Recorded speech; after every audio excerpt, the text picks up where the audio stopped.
On Killing a Tree, a famous poem by G. Patel, it describes the brutal process of killing a tree. On Killing a Tree, বৃক্ষ নিধনের বিষয়ে zip প্যাটেলের একটি বিখ্যাত কবিতা।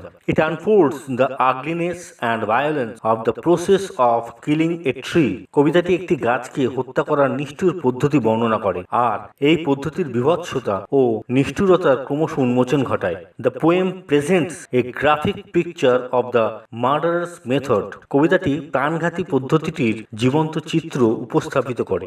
Every word in the poem is powerful and suggestive. কবিতাটির প্রত্যেকটি শব্দই শক্তিশালী এবং ইঙ্গিতপূর্ণ। কবিতাটি এখন একবার পড়ে নেব বাংলা মানে করতে করতে। Welcome to tutorial hub. আপনারা এখনও যদি আমাদের চ্যানেলটি সাবস্ক্রাইব না করে থাকেন তাহলে নেক্সট ভিডিও সবার আগে পাওয়ার জন্য অবশ্যই আমাদের চ্যানেলটি সাবস্ক্রাইব করুন এখনই। It takes much time to kill a tree. গাছকে প্রাণে মারতে গেলে অনেক সময় লাগে।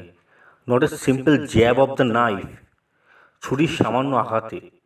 Will do it, it has grown. মরবে না গাছ, সে বেড়ে উঠেছে। স্লোলি কনজিউমিং দ্য আর্থ, ধীরে ধীরে পৃথিবীর উপাদানে পুষ্ট হয়ে। Rising out of it, feeding, ওপর দিকে ওঠে, খাদ্য গ্রহণ করে। আপন ইটস ক্রাস্ট, অ্যাবজর্বিং, ভূপৃষ্ঠের ওপরের ত্বক থেকে। Years of sunlight, air, water, বহুকাল ধরে রোদ, জল, বাতাসের সংশ্লেষে। And out of its leprous height, তার কুষ্ঠ রোগাক্রান্ত ছাল চামড়ায়। স্প্রাউটিং লিপস, গজায় কচি পাতা। সো হ্যাক অ্যান্ড চপ, তাই কুপিয়ে কেটে কেটে করো টুকরো টুকরো। But this alone wouldn't do it, কিন্তু এতেও হবে না কিছু। Not so much pain will do it, যন্ত্রণাও পারবে না বেশি কিছু করতে। The bleeding bark will heal, রক্তঝরা বাকল উঠবে সেরে। And from close to the ground, আর যেটুকু আছে ভূমির কাছাকাছি। Will rise card green twigs, সেখানে উঠবে জেগে কুঞ্চিত সবুজ কচি পাতা। মিনিয়েচার বাউজ, ছোট্ট ছোট্ট শাখা। Which if unchecked will expand again, ছেটে না দিলে ওরা উঠবে বেড়ে। টু ফর্মার সাইজ, আগের চেহারায়। নো, না। The root is to be pulled out, মূলটাকে ওপরাতে হবে। আউট অফ অ্যাঙ্কারিং আর্থ, নোঙর করা ভূমির ভেতর থেকে। It is to be roped, tight, দড়ি দিয়ে বেঁধে। And pulled out, snapped out, দিতে হবে টান, হিচড়ে টানতে হবে। অর পুলড আউট এন্টায়ারলি, বা সম্পূর্ণরূপে উৎপাদিত করতে হবে। Out from the earth cave, পৃথিবী গুহা থেকে। And the strength of the tree exposed, গাছের শক্তি দেখবে সকলে। The source white and wet, উৎস যেটা সাদা আর ভিজে। দ্য মোস্ট সেনসিটিভ হিডেন, সবচেয়ে সংবেদী, লুকোনো। For years inside the earth, অনেক বছর ধরে মাটির ভেতরে। দেন দ্য ম্যাটার, এরপর। অফ স্কর্চিং অ্যান্ড চোকিং, ঝলসানো, শ্বাসরোধ করা। ইন সান অ্যান্ড এয়ার, রোদে আর বাতাসে। ব্রাউনিং, হার্ডেনিং, বাদামি, শক্ত হওয়া। টুইস্টিং, উইদারিং, দুমড়ে মুচড়ে, শুকিয়ে যাওয়া। অ্যান্ড দেন ইট ইজ ডান, তখন এই কাজ হয়ে যাবে সারা।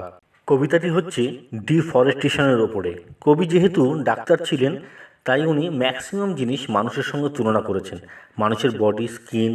এখানে আরেকটা জিনিস দেখা যাচ্ছে, মানুষের ব্রুটালিটি, মানে মানুষের বর্বরতা, মানুষের নিষ্ঠুরতা, মানুষের পশুত্ব, মানুষের নির্দয়তা, মানুষের পাশবতা এই কবিতায় প্রকাশ পাবে। It takes much time to kill a tree, not a simple jab of the knife. প্রথমে কি বলেছেন, একটি গাছকে যদি মারতে হয় তার জন্য অনেক সময় লাগবে। Time consuming. Killing a tree is not a simple task, it requires much time and effort. Kill মানে টু ডিস্ট্রয় কমপ্লিটলি, সম্পূর্ণভাবে ধ্বংস করা বা মেরে ফেলা। জ্যাব মানে হঠাৎ জোরালো আঘাত করা। A simple jab of the knife মানে ছুরি দিয়ে সজোরে আঘাত করা। Not a simple jab of the knife will do ইট, মানে শুধুমাত্র ছুরি দিয়ে সজোরে আঘাত করে একটি গাছকে সহজে ধ্বংস করা যায় না। A tree cannot be easily killed with only a quick stab of knife. কবি বোঝাচ্ছেন, it's not like a human. একটা মানুষকে একটা ছুরির আঘাতে মেরে ফেলা যায়, কিন্তু একটা গাছকে একটা ছুরির আঘাতে মেরে ফেলা যায় না। কবি এখানে মানুষের থেকে গাছকে মেরে ফেলা অনেক বেশি পরিশ্রমের এবং সময় সাপেক্ষ, সেটা বোঝাচ্ছেন।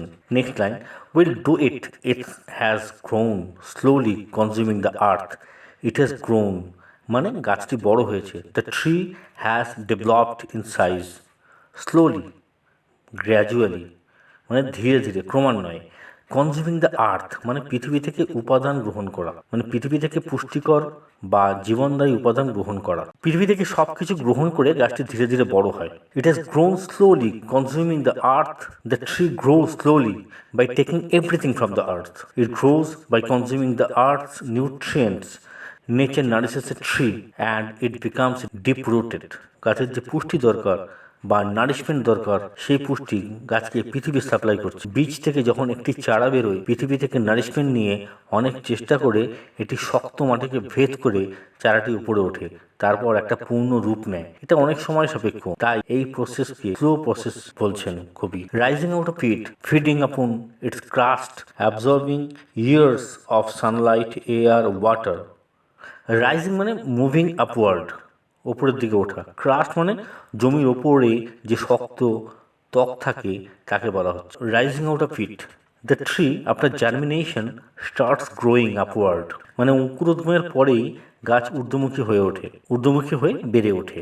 ফিডিং আপন মানে ইটিং, খাদ্য গ্রহণ করা। ফিট করা, ফিডিং শোষণ করা। গাছ যে ফিট করছে তাকে বলা হচ্ছে ফিডিং আপন এর crust. The tree has grown up, it has ড্রন nutrients from the top layer of the earth. যে গাছটি বড় হয়েছে, এটি পৃথিবীর ওপর তল থেকে বা ভূপৃষ্ঠ থেকে রসদ সংগ্রহ করছে। অ্যাবজর্বিং মানে ধীরে ধীরে শোষণ করা। Taking something in, specially slowly. Absorbing years of sunlight, air, water.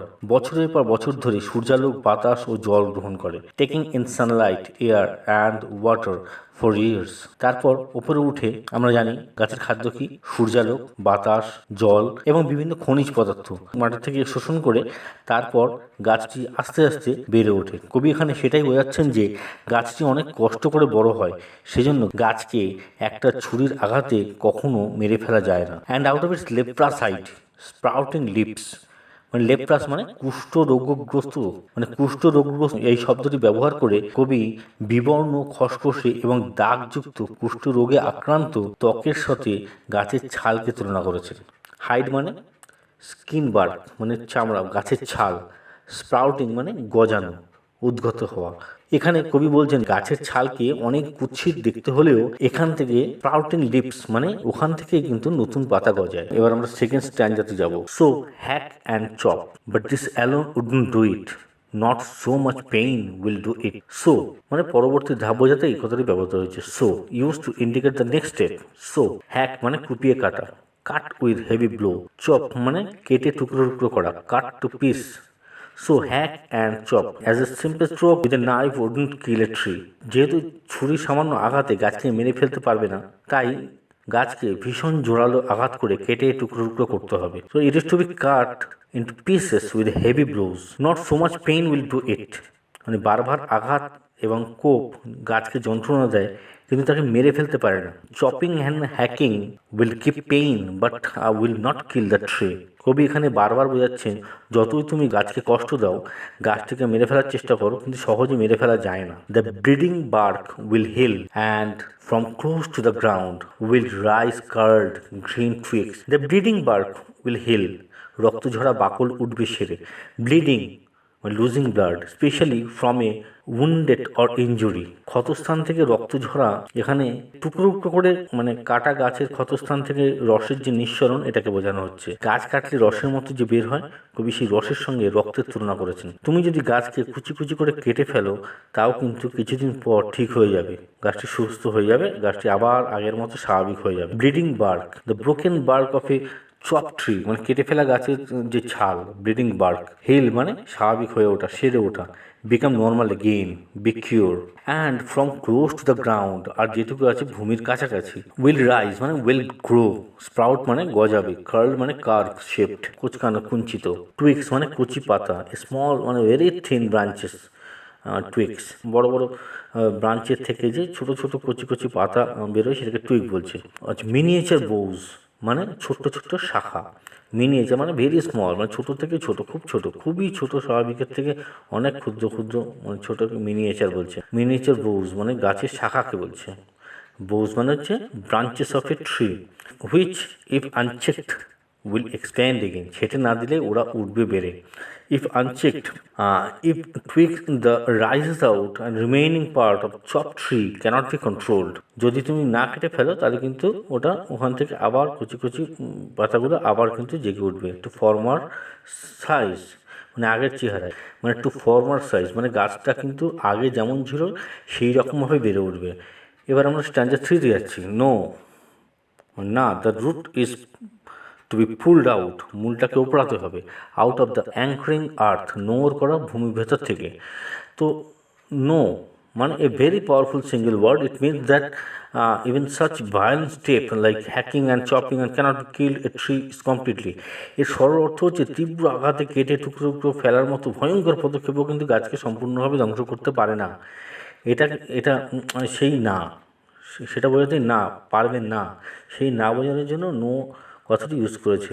তারপরে তোমার কী করতে হবে, তারপর the root is to be pulled out মানে ওই মাটির নিচ থেকে শিকড় আছে সেটাকে, সেই শিকড়টাকে পুলড আউট মানে টেনে বার করতে হবে। পুলড মানে টেকেন আউট, উইথ ফোর্স মানে জোর করে উৎপাটিত করা। আউট অফ দ্য অ্যাঙ্কারিং আর্থ মানে অ্যাঙ্কারিং মানে কোনো কিছুকে দৃঢ়ভাবে যদি আটকে রাখে, মানে শিকড়গুলো যেটা আর্থ বা জমিকে আঁকড়ে ধরে আছে সেই জমি থেকে রুটগুলোকে টেনে আলাদা করতে হবে। তবে অ্যাঙ্কারিং আর্থ মানে মূলের দ্বারা গাছেরা ভূপৃষ্ঠে দৃঢ়ভাবে যে আটকে থাকে, anchoring earth. Trees are held firmly with the help of the root in the earth. Rope to tie with a rope মানে দড়ি দিয়ে বাঁধা। It is to be roped, the tree is to be tied with rope, দড়ি দিয়ে গাছটিকে বাঁধতে হবে। Snapped out হিচড়ে টেনে ফেলা, jerked out with force, pulled out entirely, uprooted complete. দড়ি দিয়ে বাঁধো এবং দড়ি দিয়ে বেঁধে ভালো করে তারপর পুলড আউট মানে টেনে তুলে নিয়ে এসে, স্ন্যাপড আউট মানে হ্যাচকা টান দিয়ে রুটগুলোকে পৃথিবী থেকে আলাদা করতে হয়, মানে out from the earth cave.